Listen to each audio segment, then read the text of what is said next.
Well, the Bible says, therefore shall a man leave his father and his mother and will cleave unto his wife, and they both would become a flesh.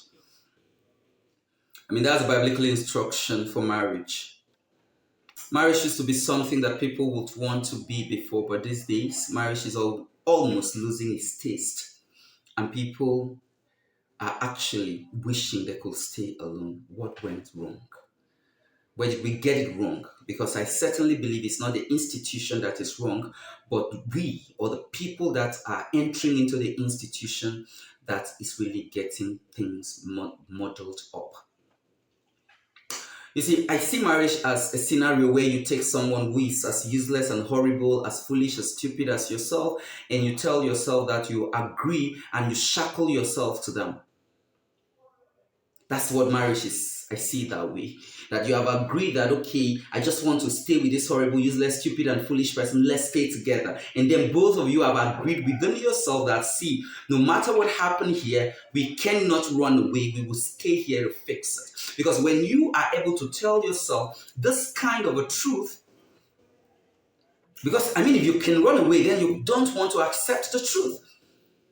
If you can't run away, then you are ready to stay with the truth. You see, there is something I want to say, because if you tell someone the truth about yourself and then the person did not run away, then the person wasn't listening. What the person was hearing was listening to you, but he was hearing it through another mind of love. Otherwise, you cannot explain why someone is conscious of the fact that this person is a cult, this person is a thief, and this person is comfortable staying with the person. Because in our individual self, we are horrible people. I mean, in our private lives. And so in marriage relationship, you understand that, well, I have agreed and I have accepted this useless, this horrible, this stupid, this foolish person. I have accepted you, and let me shackle you unto myself, and let's stay here together. And that no matter what happens, we cannot run away. And when would you be able to build this kind of mentality in marriage? Is when you create an ideology or philosophy in your marriage that is deeper than certain fragile things. Because people, especially those of us in this generation, we base the institution of marriage on so much fragile thing. For instance, if you're a lady and you're a very fine, pretty faced lady, and the only thing you're bringing into the marriage is pretty face, then certainly that man, and then you'll see a man that will come to you because of the pretty face. But the truth is, you put yourself under constant competition with other ladies, and that is forever. People you cannot even compete with, because there are other pretty faced ladies that your husband would see, and he may dump you along the line to follow those pretty faces, and that is simple. So if you're a lady and the only thing you're bringing into the marriage table is ass, there are likelihoods that you will see people with better ass, and that is the truth. And then you will be in constant competition with people, competitors you don't know, and that happens forever. And so what becomes of you? Because you certainly would not win the competition, because you would attract exactly the kind of thing you're looking for.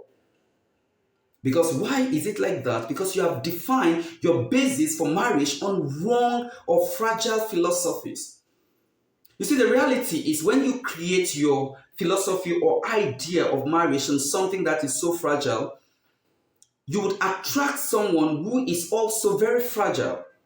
And so you end up being lonely at the end of the day, being resentful, being revengeful, and being so angry with the society that you blame the society and everyone else on the terrible experience you have in marriage. And then you tend to change the narrative for the younger ones to begin to believe that marriage is not worth going into. Whereas the problem is that you have framed your ideology for marriage on wrong principle.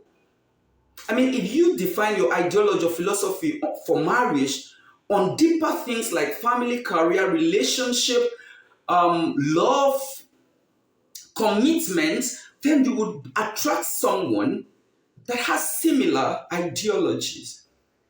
And then you people will grow even with those commitments. But the fact remains that both of you have agreed, even with the fact that you understand the deeper things, that you will stay clinched together with your foolish self. So the woman accepts that, well, What's come to was this one, I have accepted his foolishness and I want to stay with his foolishness just as he has accepted to stay with my foolishness.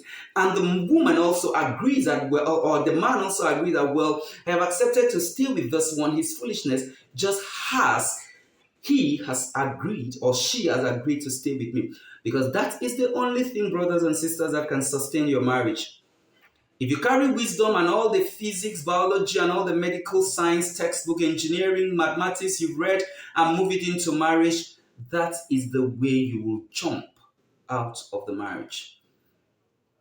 Build your reason for going into relationship or marriage on deeper things, not on money, not on fine face, not on ass, not on butt, not on his tall, not on his handsome.